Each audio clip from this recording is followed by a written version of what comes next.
ஆண்டவருடைய பிள்ளைகளோடு ஆண்டவர் இருக்கிறதுடைய ஒரு பெரிய அடையாளம் என்ன அப்படின்னு சொன்னா, உங்கள் சத்துருக்களுக்கு முன்பாக ஆண்டவர் ஒரு நாள் உங்கள் தலையை எண்ணெயினால் அபிஷேகம் பண்ணி கர்த்தர் உங்களை ஒரு நாள் நிறுத்துவார். ஆமென். அங்க நிறைய பேரை கர்த்தர் உயர்த்தி நிறுத்துகிற மாதமா நீங்க சொல்ல போறீங்க, என் தேவனால் நான் உயர்ந்தேன், என் தேவனால் நான் வளர்ந்தேன். அல்லேலூயா. உங்களுக்கு பெரிய டார்கெட் முடியாது, நான் எப்படி இதை முடிக்க போறேன், இந்த மாதத்துல இதை முடிக்காது அப்படின்னு எல்லாம் நீங்க நினைக்கலாம். ஆனா நான் நம்புறேன், உங்களுடைய இருதயம் கலங்கவே வேண்டாம். இயேசு நமக்காக யாவையும் செய்து முடிப்பார்.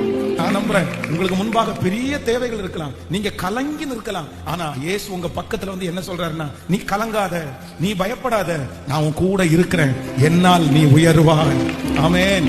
நான் உயர்றதுக்கு ஒரு டேலண்டும் எனக்குள்ள இல்லையே பாஸ்டர், நான் உயர்றதுக்கு ஒரு வழியும் எனக்குள்ள இல்லையே. நான் நம்புறேன், நமக்கு எதுவுமே வேண்டாம், நமக்குள்ள கர்த்தர் இருக்கிறதுனாலே நாம் உயர்வோம், நாம் வளருவோம்.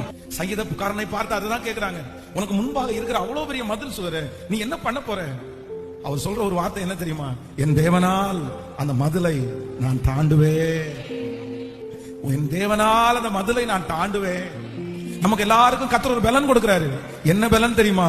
கர்த்தருடைய ஆவியானவர் கொடுக்கிற அந்த பலத்தினால உங்களுக்கு முன்பாக இருக்கிற சத்துருவினால் கட்டப்பட்ட மதில் சுவர், நீங்களாகவே கட்டி வைத்திருக்கிற மதில் சுவர், நம்முடைய முன்னோர்கள் கட்டி வைத்திருக்கிற மதில் சுவர், நம்மை சுற்றி இருக்கிறவர்கள் கட்டி வைத்திருக்கிற அந்த மதில் சுவரை இந்த மாதம் நீங்கள் தாண்ட போகிறீர்கள். அந்த தாண்டுகிற அபிஷேகத்தை கர்த்தரே நமக்கு தருவார்.